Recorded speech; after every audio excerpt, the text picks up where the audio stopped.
into the vortex. I'm getting into the vortex. Driving my fucking Range Rover to work.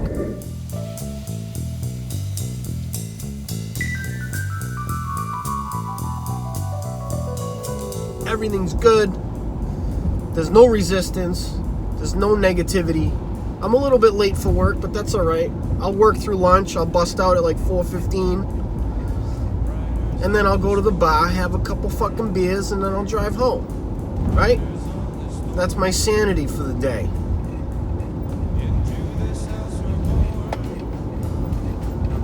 Go to fucking happy hour, have a couple fucking beers. Oh, I gotta check my lottery numbers too. I fucking put a couple bucks on Powerball last night. Maybe I got lucky and I'm sitting on 40 clams. 40 big ones.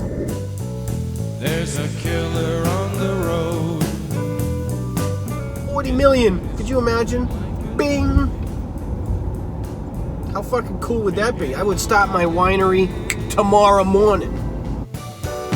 Let your children play. If you give this man a ride, sweet. You understand what I'm saying? That's what I would fucking do if I hit that. But anyways, yeah, law of attraction, a lot of good things.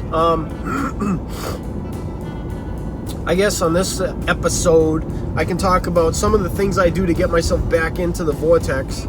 Some of the most important things for me, the tools that I use to get into the vortex, and a little bit of reflection on how I got everything I got in my life, like this Range Rover.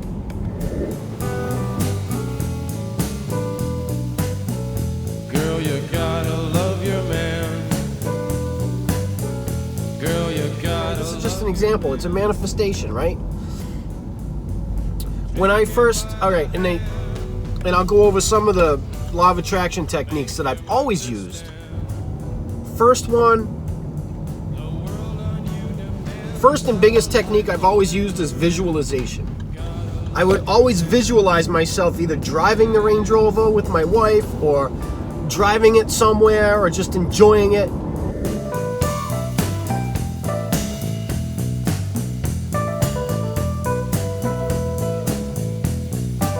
Visualize it.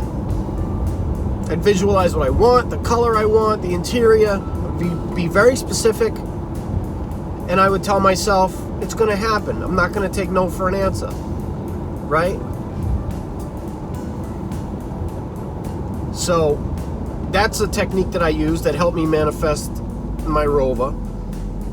I also wouldn't take no for an answer, and I would get emotionally involved in the having of it, okay? That's another big thing. I'd get emotionally charged, like excited, like I already owned it, like it's mine. You understand what I'm saying? I would try to achieve the feeling of having it without having it, because you can do that. And I've done that all my life. Like, even as a kid, if I saw somebody selling like a hot rod on the side of the road, like even if they wanted 50 grand for it, I didn't care how much they wanted. I was excited by the possibility of owning it. Like somebody's willing to sell it to me. That's exciting. Like I have the possibility to own it. Like if you take the money out of the equation. I always felt that way as a kid, And my stepdad was like, oh, you're silly. You need money for that. You got to have a place to put it. It's like, I don't care. I'm not thinking about any of that. I'm just happy I'm happy and excited at the idea of owning something that fucking cool, And I've always looked at things that way, even as a kid. That's law of attraction,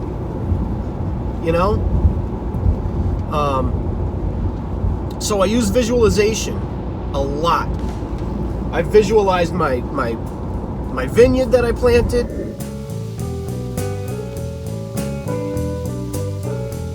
Visualize my outdoor kitchen, my pizza oven, my patio, my fire pit.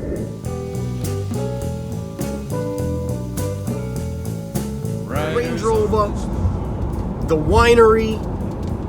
I visualize all of it. I visualize having a mansion on the ocean. Into this house we're born. Into this world with acres of vineyard on the property and a small winery. with a wine cellar with barrels of wine, dude. Like 6, 8, 10 barrels, like maybe 200 gallons or something.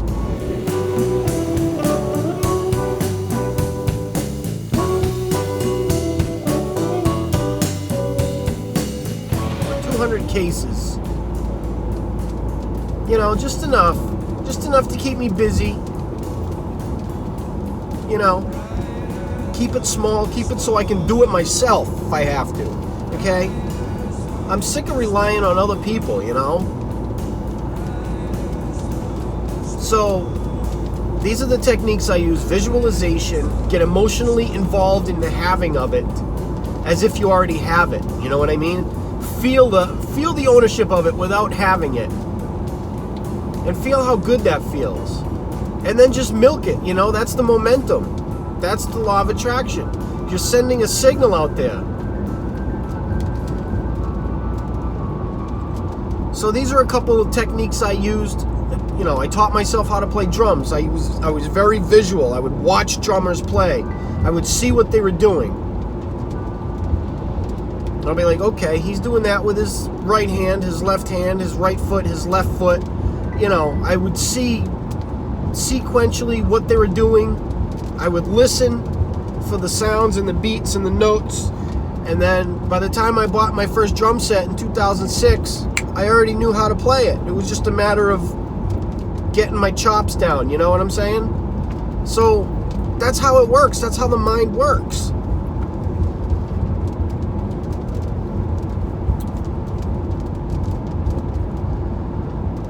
And so, I've always done that. Always. So that's kind of what I wanted to talk about. Some of the techniques I use to get back into the vortex. Some of the very basic general facts that I ponder that just get me into alignment with source energy. Think about this for 5 minutes. The Earth has been spinning in orbit for 5 billion years.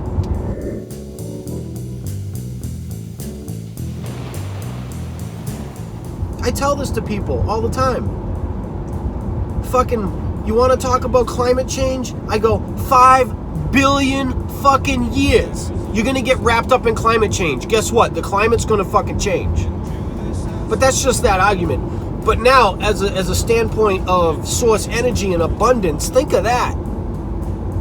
How about that for abundance? 5 billion fucking years the Earth has been here. That's insane. That's insane. That's insane.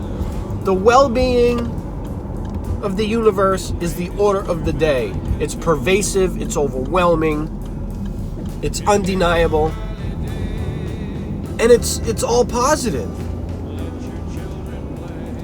And you're either in alignment with it or you're not. You're either in enlightenment or you're either enlightened or you're not. And what I've learned is at the highest levels of enlightenment, it's binary. You're either in or you're out. At the highest levels, it's so easy. The higher you get, the easier it is. But you got to train your mind, and that's what's tough.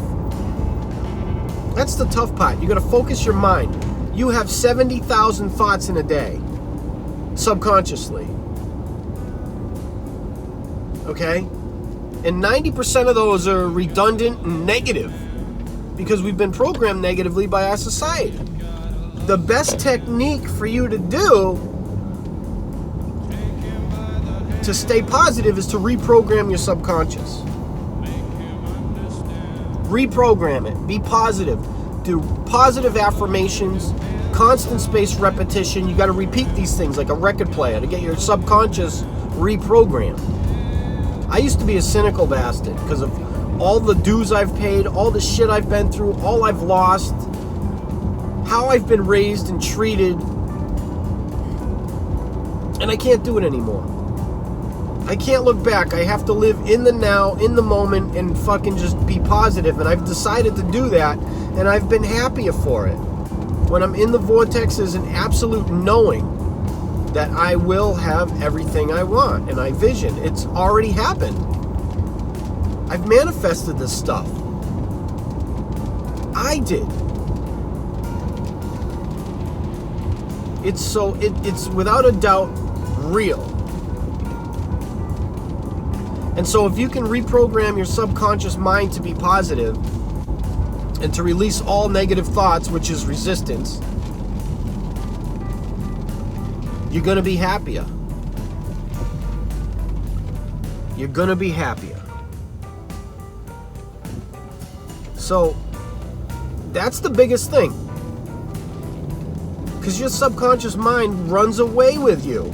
And you don't even realize it. That's why it's subconscious. So if you can reprogram that to be positive, you know, that's the biggest nut to crack in this whole thing. And then, you know, once you get to certain levels, it's just getting better at getting better. And once you get the hang of it, once you get this feeling, you get this, you'll know it because you'll be positive. You'll get this feeling of euphoria, like a weight's been lifted off your shoulders. Okay? You'll feel eager. You'll feel satisfied. You'll feel enthusiastic. You'll feel positive. You'll feel love. You'll feel energy. You'll feel all positive emotion. That's your guidance system telling you you're on the right track.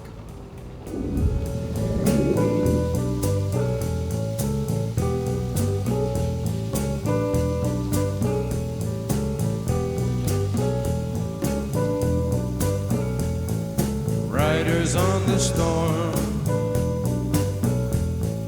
riders on the storm.